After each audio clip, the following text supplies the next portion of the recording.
तो कैसे हैं आप सभी। स्वागत है आप सभी का एक और न्यू वीडियो में, जिसमें आज हम बात करेंगे चेनसो मैन की मूवी के बारे में। साथ में आज मैं इस मूवी के ऊपर रिव्यू भी दूंगा फ्रॉम माय पर्सपेक्टिव।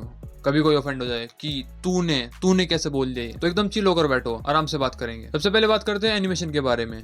मापा ने एनिमेट किया है और एनिमेशन के मामले में मापा डिसअपॉइंट करते हो ही नहीं सकता। हाँ, एम्प्लॉयज को डिसअपॉइंट कर सकता है मापा। A few inches later. Animation एकदम बढ़िया। और एनिमेशन के अलावा बात करें साउंड की या बैकग्राउंड म्यूजिक की, एकदम परफेक्ट। ऐसा क्यों? क्योंकि जब रेजे और डेंजी का पूल वाला सीन आता है, क्या बोल रहे हो कि सिर्फ वही देखने के लिए गए थे थिएटर में? A few moments later. तो जब डेंजी और रेजे का पूल वाला सीन आता है, जो उस टाइम पर जो म्यूजिक बज रहा था, जो बैकग्राउंड म्यूजिक चल रहा था, मुझे तो नहीं लगता है कि उसके अलावा कोई बैकग्राउंड म्यूजिक उस टाइम पर उस पर्टिकुलर पार्ट पर कोई सूट कर सकता था।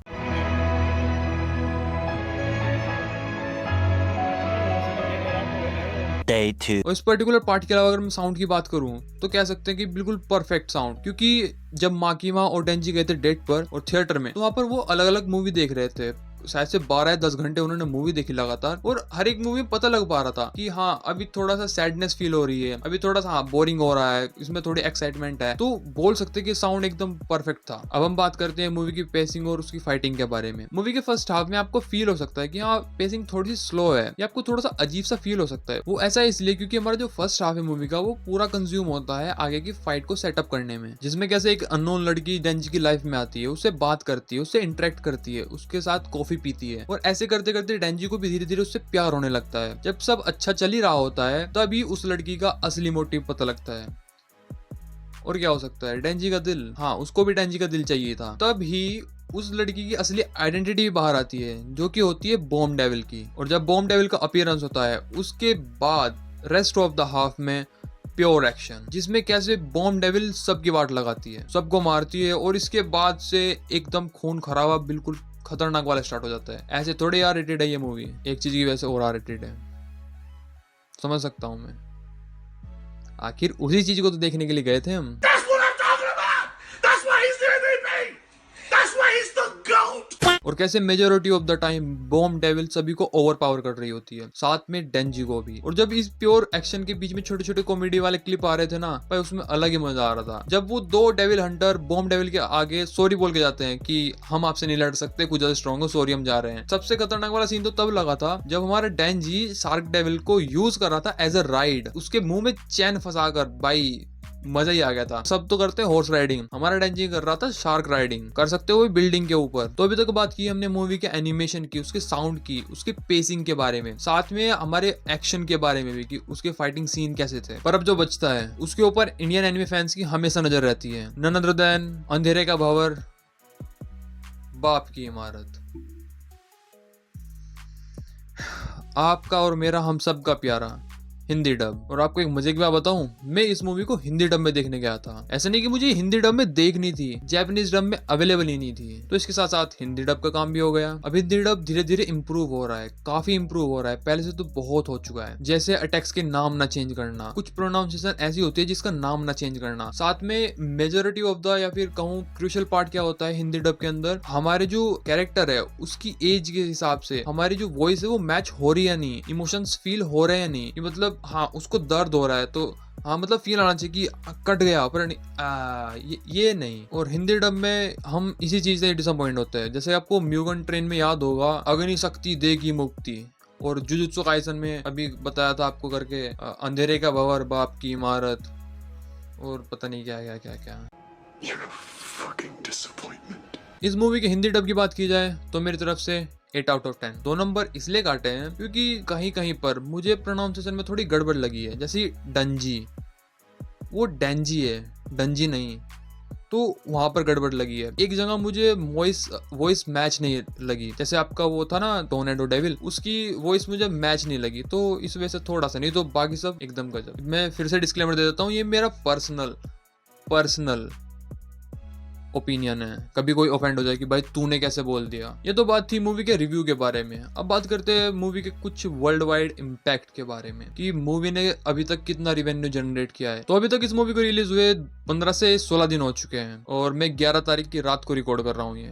तो do not forget to like the video and subscribe my channel and also press the bell icon. और इसकी अभी तक की रिकॉर्डेड इनकम है 39.05 मिलियन यूएसडी, जो कि वर्ल्ड वाइड है। इसमें से 29 मिलियन यूएसडी तो जापान के अंदर इनकम हुई है। साथ में ये जापान की 4th highest grossing anime movie बन चुकी है। जापान के अलावा 8 मिलियन की इनकम हुई है इसकी साउथ कोरिया से, 1 मिलियन की इनकम हुई है इसकी हांगकांग से और 0.62 मिलियन की इनकम हुई है इसकी इंडिया से। इस चार्ट को देखने के बाद ये कह सकते हैं कि हाँ, ये मूवी इंडिया में इतना अच्छा खासा रिवेन्यू जनरेट नहीं कर पाई है। इस मूवी का अच्छा खासा रिवेन्यू जनरेट ना कर पाना इंडिया में रीजन हो सकता है डीमन स्लेयर मूवी या फिर न्यू जन एनिमे वॉचर्स, जिन्होंने ज्यादातर डीमन स्लेयर, सोलो लेवलिंग या जुजुत्सु काइसन ये एनिमे देखे हैं। मैं सभी को नहीं बोल रहा हूँ। कुछ होते हैं जो हाइप में चल रहा है उसको वॉच कर लेते हैं और फिर उसी की मूवी देख जाते हैं, या जो भी कुछ हाइप में चल रहा है उसको देख लेते हैं। मैं सभी को यहाँ टारगेट नहीं कर रहा हूँ। और कुछ लोग कंपेयर करें डीमन स्लेयर मूवी को चेनसो मैन के साथ, जो कि मेरे हिसाब से बिल्कुल गलत है, क्योंकि चेनसो मैन अलग है और डीमन स्लेयर बिल्कुल अलग है। जहाँ पर डीमन स्लेयर अपने 4 सीजन और एक मूवी के साथ अपने फाइनल फेज में चल रही है, जहाँ पर सभी कैरेक्टर का सेटअप हो चुका है, अब सिर्फ फाइट रह रही है, क्लाइमेक्स पे पहुंच रहा है धीरे धीरे डीमन स्लेयर अपना। And on the other hand chainsaw man जिसका सिर्फ एक सीजन आया है विद ओनली 12 एपिसोड्स, जो कि पूरे के पूरे 12 एपिसोड्स कंज्यूम हो चुके हैं उसके सेटअप को बैठाने के लिए, आगे की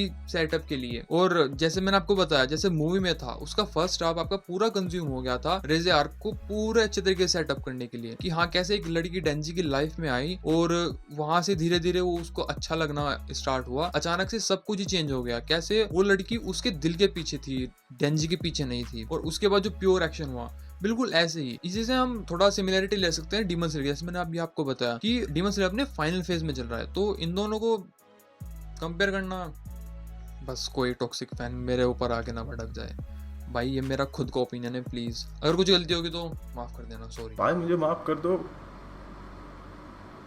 भाई, मेरे मुंह से निकल गई गलती से। आज के बाद कभी किसी को नहीं बोलूंगा। थोड़ा सा या कहूँ तो ज्यादा इफेक्ट पड़ता है आपका हाइप का भी। डीमन स्लेयर मूवी काफी हाइप में भी थी, कुछ वो भी होते हैं कि जो हाइप में वो देखने चले गए। तो इसका मैं आपको बताऊं, जब मैं फर्स्ट शो देखने गया था दोनों मूवी का, तो डीमन स्लेयर में बिल्कुल खचाखच भरा हुआ था पूरा theatre. On the other hand हमारे चेनसो मैन के दिन 15 लड़के थे, मुश्किल से 15 लड़के, और उसमें से भी कुछ तो माकीमा को देखने के लिए आए थे। बस क्या बोल रहे हो, मैं भी गया था देखने के लिए। हाँ तो क्या हुआ, माकीमा है, देखने जाएंगे, साथ में रेजे भी देखने के लिए मिली थी। तो बस आज के लिए सिर्फ इतना ही। आपको मूवी कैसी लगी कमेंट सेक्शन में जरूर जाके बताएं और लाइक एंड सब्सक्राइब जरूर से कर देना। मुझे तो मूवी काफी अच्छी लगी। मैं ओवरऑल अगर इसकी रेटिंग दूं तो 9 out of 10 मेरी तरफ से। और आपको मेरी मूवी का रिव्यू कैसा लगा इसके बारे में जरूर बताना। आपको कुछ और न्यू टॉपिक्स पे वीडियो चाहिए तो प्लीज कमेंट जरूर कर देना, मैं लाने के लिए तैयार हूँ। आप कमेंट करोगे तो पक्का लेके आऊंगा। तो मिलते हैं नेक्स्ट वीडियो में, तब तक के लिए बाय बाय। कोनिचिवा सर। कोनिचिवा। हाँ सर, वो मुझे 1 हफ्ते की लीव चाहिए थी सर। क्यों, क्या हुआ? अरे नहीं, सब ठीक है सर। अच्छा, वो मुझे घूमने जाना था सर फैमिली के साथ, तो बोल रहे थे कि आप घर नहीं आते हैं। अच्छा। तो मुझे घूमने जाना था फैमिली के साथ। कहाँ जाना था? हवाई जाना था सर। वहीं पर जाना था? हाँ सर, 1 हफ्ते की लीव चाहिए, ज्यादा नहीं। जाओ। वो जहाँ पर नोबिता नहीं जा पाता था ना, वहीं पर जाना है। सुनियो जाकर चिढ़ाता था उसको। मजे हाँ वहीं करना। पर जाना है सर। लेकिन फोटो भेज कर ठीक है सर, ठीक है sir, thank you sir. Few inches later. अरे सर कब को? हेलो। हाँ सर। हाँ, वो छुट्टी कैंसिल हो गई। छुट्टी कैंसिल हो गई सर? क्यों? अरे वो क्या हुआ सर? पैराडाइज का न्यू सीजन आ रहा है ना, और जीजे का न्यू सीजन भी आ रहा है, तो उस वजह से तुम्हारी सर छुट्टी पर कैंसिल हो गई। फैमिली वाले सर चप्पल मार देंगे सर, जल्दी आ घर जाओ। से निकाल देंगे सर। अरे बहुत काम है, जल्दी प्लीज आओ। सर। अगर नहीं आए तो मैं निकाल दूंगा। Sir please sir. सर आप तो पिटवाओगे सर। नहीं सर। ठीक है सर, ठीक है। Good boy. मिलते हैं स्टूडियो में।